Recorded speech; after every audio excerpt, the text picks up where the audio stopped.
बिस्मिल्लाहिर्रहमानिर्रहीम। एक कुत्ता 3 बुरी आदत की वजह से नजस करार दिया गया। ये आम कुत्ता है। दूसरा असहाब काफ का कुत्ता, एक फितरत को छोड़कर जन्नती बन गया। ये खास कुत्ता है।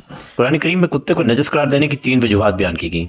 दरअसल कुत्ते की 3 बुरी फितरतें या आदतें हैं जिनकी वजह से इसे कुरान में नजसुल ऐन करार दिया गया। कुत्ते की पहली फितरत यह है कि ये रात भर जागता है, लेकिन सुबह तुलुए फजर के वक्त जब अल्लाह ताला की रहमतों का नजूल शुरू होता है, रज़्क तकसीम होता है, तो ये ऊंधे मुंह होकर सो जाता है। रात भर जागता है, लेकिन नजूल रहमत के वक्त इस पर नींद का गलबा आ जाता है। इसकी दूसरी बुरी फितरत यह है कि अपने हम जिन्स को, अपनी बरादरी को देखते ही उस पर भौंकता है। इसकी तीसरी फितरत यह है कि अपनी बची हुई खुराक को जमीन में गड़ा खोद कर दबा देता है ताकि किसी और के काम ना आ सके। अक्सर वो खुराक खराब हो जाती है, खुद भी नहीं खा सकता। बस सवाल ये पैदा होता है कि एक ये कुत्ता है जिसे नजस करार दिया गया, दूसरा असहाब काफ का कुत्ता है, उसे जन्नती कहा गया। वजह क्या है? इन दोनों में फर्क क्या है? असहाब काफ के कुत्ते के बारे में मुख्तलिफ मज़ाहब में इख्तलाफ पाया जाता है, लेकिन बहरहाल असहाब काफ के हमरा एक कुत्ता भी था जो उनके साथ साथ रहता था और उनकी हिफाजत करता था। ये कुत्ता उनके साथ कहाँ से शामिल हुआ था?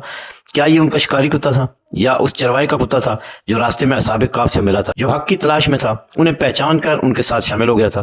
दोस्तों ग्रामी कदर, असहाब काफ के दुश्मन जब गार के पास पहुंच गए तो गार के मुंह पर मौजूद कुत्ता, जिसकी फितरत में भौंकना शामिल है, अपनी फितरत के खिलाफ किया और खामोश रहा, जिससे दुश्मन ये कहते हुए वहां से आगे चला गया कि अगर यहाँ कोई इंसान होते तो कुत्ता उन्हें जरूर भौंकता। दरअसल इस कुत्ते ने अपनी फितरत को छोड़ा तो उसी वक्त उस कुत्ते पर जन्नत वाजिब हो गई। जब ये वाकया मैंने पढ़ा तो बहुत परेशान हुआ और मुझे सख्त घबराहट हुई कि ये 3 फितरतें जिनकी वजह से कुत्ते को नजस करार दिया गया, वो तीनों फितरतें तो आज हम में पाई जाती। हालांकि ए इंसान, तुझे तो मेरे रब ने अशरफुल मखलूकात बनाया है, तुझे तो अल्लाह मोहब्बत करता है। हम लाख हकीकत से नजर चुराएं, मगर ये तमाम तीनों अलामतें उतनी वाज़े हैं, इतनी वाज़े हैं कि हम हकीकत को तस्लीम करने पर मजबूर हो जाएंगे। सारी रात हम कारोबार में और बेजा मसरूफियात में जाग कर गुजारते हैं और फजर के वक्त पीराना वेला जिसकी आसाख ने, हम लंबी तान कर सो जाते हैं। फिर रिज़्क की तंगी का गिला भी करते हैं और वो भी रब से करते हैं। हालांकि जब वो रिज़्क तकसीम करता है हम उस वक्त सोए रहते हैं। हम अपने ही बहन भाइयों, रिश्तेदारों, बरादरी, पीर भाइयों के लिए आसानियां पैदा करने के बजाय मुश्किलात पैदा करते हैं, उनकी टांगें खींचते हैं, उनसे हसद करते हैं। हम जाहिद खाना अपनी फ्रिज में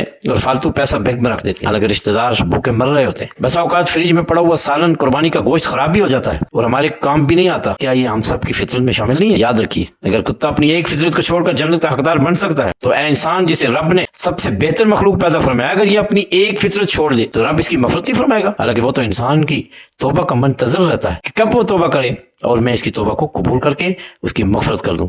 आइए आज ही हम तौबा करके अपने रब की तरफ, अपनी रब की रहमत के हकदार बन जाते हैं। अल्लाह तबारक व तआला हमें समझ की तौफीक अता फरमाए। मा तौफीकी इल्ला बिल्लाह।